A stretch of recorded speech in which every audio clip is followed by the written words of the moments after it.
On va parler des différents types d'amis que tu peux rencontrer dans ta vie. Parce que tous les amis ne sont pas les mêmes et c'est important de comprendre cela. D'abord, il y a les connaissances. Ceux que tu rencontres car tu te trouves dans un même environnement. L'école, le travail, une activité. L'aquaponie, les gars, ça compte pas. Ce sont des amis par défaut. Vous êtes ensemble parce que vous êtes au même endroit. Mais une fois que le temps passe, ces amitiés disparaissent. Et ça, c'est tout à fait normal. Ensuite, il y a ce que je vais appeler les potes. Ce sont ceux avec qui tu partages des moments forts, des confidences et des émotions profondes. Mais même ces amis peuvent parfois partir. La vie change.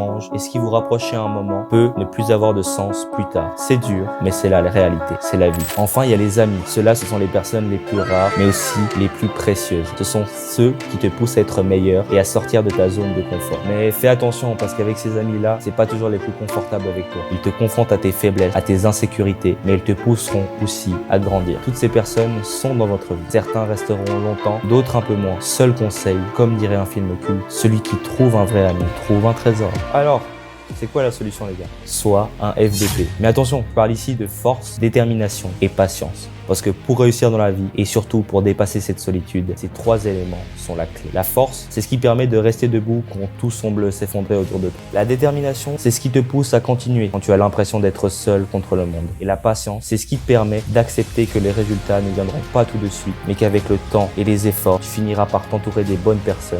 La solitude t'apprend tout simplement la vie. Être un FDP, c'est choisir de ne pas laisser la solitude ou les mauvaises amitiés te freiner. C'est de choisir de devenir la meilleure version de soi-même, peu importe ce que les autres pensent ou disent, sois seulement toi-même. Donc pour finir, n'aie pas peur de la solitude, n'aie pas peur de ne pas avoir d'amis, parce que c'est dans ces moments-là que tu te trouves vraiment, que tu te construis. La vie, c'est un chemin et tous les amis que tu rencontres ne sont pas faits pour marcher jusqu'à la fin avec toi. Certains ne feront qu'un mini bout de chemin à tes côtés. Profite de chacun de ces instants. Reste fort, sois déterminé et surtout, sois patient. Les bonnes personnes viendront quand tu seras prêt. Mais en attendant, utilise ce temps seul pour devenir la personne que tu es censé être. Tu ne marches jamais vraiment seul, car à la fin, tu es toujours avec toi-même. La seule personne qui ne te laissera jamais tomber. C'est dur à entendre, mais tes amis ne veulent pas ta réussite. Pas forcément par méchanceté, mais parce qu'ils ont peur de ton succès. Ils ont peur que si tu évolues, tu les laisses derrière. Et donc, ils essayent de te retenir. Ils te diront des choses comme « Pourquoi tu te prends la tête? Reste comme tu es. C'est largement suffisant. » Ou ils te feront sentir coupable d'essayer de draguer la voisine, essayer de te dépasser, de vouloir plus. Ils projettent leur propre peur sur toi. Et si tu n'y fais pas attention, te laissent tirer vers le bas. Et tu échoueras. Comme moi avec la voisine. Mais les gars, Askip, elle était mariée, mais...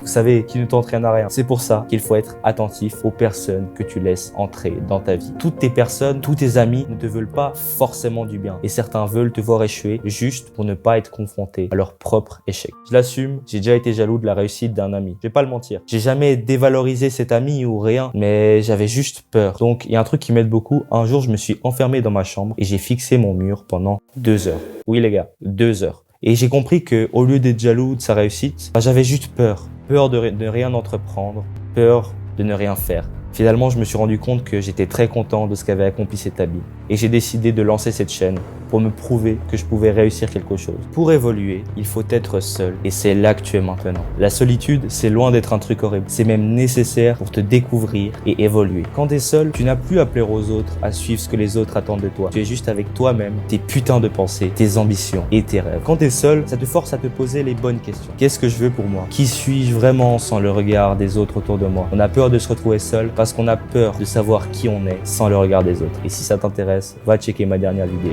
Mais c'est dans ces moments-là que tu peux découvrir qui tu es réellement. Parce que pour créer, pour évoluer, il faut s'éloigner du monde et se plonger au plus profond de soi. En lançant cette chaîne, je vais sûrement m'éloigner de mes potes. Mais voilà, c'est la vie. J'ai un objectif en tête et rien ne pourra me le faire changer. Et les personnes pour qui je compte un minimum pour eux me comprendront et me soutiendront. Et c'est ça que je trouve vraiment magnifique dans la vie. On va commencer par les bases du problème. Tu n'as pas d'amis. Combien de fois tu te l'es dit ce mois-ci? Combien de fois tu t'es demandé pourquoi tu te retrouvais seul pendant que les autres semblaient avoir des amis de partout, pendant que toi t'étais seul chez toi devant une nouvelle vidéo de Norman qui drague des mineurs? C'est dur, je le sais, ce sentiment de n'avoir personne. Mais je vais te dire une chose, ce n'est pas une malédiction. C'est même beaucoup mieux que tu ne le penses. La plupart des gens que tu vois dans des groupes ressentent souvent la même chose que toi. Mais parfois, cette sensation, ils la ressentent en pire. Le truc, c'est que dans la vie, il y a plusieurs phases. Et une fois au moins, la solitude fera partie de ta vie. C'est là que tu dois comprendre qui tu es réellement sans personne d'autre. Parce que être entouré ne signifie pas bien être accompagné. Un de mes meilleurs potes qui a beaucoup bougé durant son enfance, il déménageait souvent, etc. Et quelque chose vraiment que j'admire en lui, c'est le fait qu'il a toujours pu s'adapter, même à l'autre bout du monde. Il a connu à un certain moment la solitude, ça j'en suis sûr, mais il est toujours vivant. Donc si tu dois retenir quelque chose de tout ça, c'est que la solitude, elle peut aussi te faire du bien. Tu te sens seul et c'est une excellente nouvelle. Beaucoup de gens à un moment ou à un autre dans leur vie se disent « je n'ai aucun ami ». Peut-être que c'est ton cas en ce moment. Peut-être que tu penses que personne ne te comprend, que tu n'as personne à qui dire que tu pisses encore dans ton lit. C'est un sentiment puissant, comme ma bite. Et si tu l'interprètes mal, il peut te détruire de l'intérieur. Maintenant, je vais te montrer que la solitude, ça veut pas forcément dire la fin du monde. Elle est même une étape importante pour ta propre évolution. On va creuser dans ce sentiment d'isolement et de solitude pour mieux savoir pourquoi il est là, ce qu'il veut dire et comment tu peux t'en sortir encore plus fort. Mais on va surtout parler de tes amis, ceux que tu penses fidèles mais qui te trahiront à la première difficulté ou ceux qui te veulent simplement du mal. Donc, tu sais ce qu'il te reste à faire, t'abonner et on commence.